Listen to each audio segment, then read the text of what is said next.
السلام علیکم ورحمۃ اللہ وبرکاتہ۔ عید الفطر کی نماز کے حوالے سے گفتگو کرنی ہے، چونکہ سال میں 2 مرتبہ پڑھی جاتی ہے، ایک عید الفطر کے موقع پر، دوسرے عید الاضحیٰ کے موقع پر۔ بہت سارے لوگ اس نماز سے ناواقف ہوتے ہیں، صحیح طریقے سے پڑھ نہیں پاتے ہیں اور اپنی نماز خراب کر لیتے ہیں۔ اس میں چند منٹ لگتا ہے، آپ اس نماز کو سیکھ لیں گے تو کم از کم عید الفطر اور عید الاضحیٰ کی صحیح نماز پڑھ سکیں۔ آپ دیکھتے بھی ہوں گے سوشل میڈیا پر عید الفطر کی نماز کے تعلق سے اشتہارات شائع ہوتے ہیں، آپ اسے دیکھ کر سیکھ سکتے ہیں۔ اس ویڈیو کو آپ دیکھ لیجیے، انشاءاللہ عید الفطر کی نماز کا طریقہ آپ کو معلوم ہو جائے گا۔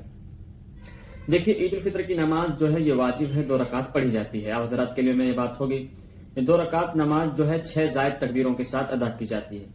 سب سے پہلے نیت کریں گے۔ نیت تو دل کا ارادہ کا نام ہے۔ عید الفطر کا دن ہے، آپ غسل کر رہے ہیں، نہا دھو کر صاف ستھرے کپڑے پہن رہے ہیں اور خوشبو لگا کر عیدگاہ کی طرف چل رہے ہیں، تو آپ کا منشا کیا ہے، آپ کا ارادہ کیا ہے کہ ہم عید الفطر کی نماز ادا کریں گے، 2 گانا ادا کر کے پھر گھر واپس آئیں گے۔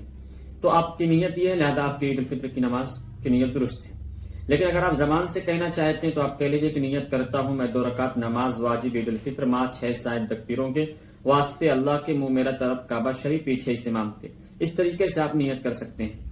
نیت کے بعد سب سے پہلے تکبیر تحریمہ یعنی اللہ اکبر کہہ کر ہاتھ باندھ لیں گے۔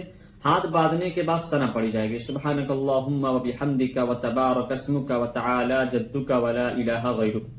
آپ اور یعنی مقتدی اور امام دونوں ثنا پڑھیں گے۔ اس کے بعد 3 زائد تکبیریں ہوں گی۔ اللہ اکبر کہہ کر ہاتھ کانوں تک اٹھائیں گے، چھوڑ دیں گے۔ پھر دوسری مرتبہ اللہ اکبر کہہ کر ہاتھ کانوں تک اٹھائیں گے، چھوڑ دیں گے۔ پھر تیسری مرتبہ اللہ اکبر کہہ کر ہاتھ کانوں تک اٹھائیں گے اور باندھ لیں گے۔ قرأت ہوگی یعنی سورہ فاتحہ پڑھی جائے گی۔ سورہ فاتحہ کے بعد کوئی اور سورت امام صاحب پڑھیں گے۔ اس سورت کو مقتدی کو خاموشی سے سننا ہے۔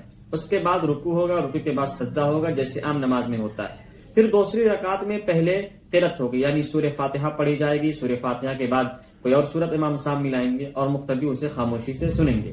اس کے بعد 3 زائد تکبیریں ہوں گی۔ اللہ اکبر کہہ کر ہاتھ کانوں تک اٹھائیں گے، چھوڑ دیں گے۔ پھر دوسری مرتبہ اللہ اکبر کہہ کر ہاتھ کانوں تک اٹھائیں گے، چھوڑ دیں گے۔ پھر تیسری مرتبہ اللہ اکبر کہہ کر ہاتھ کانوں تک اٹھائیں گے اور چھوڑ دیں گے۔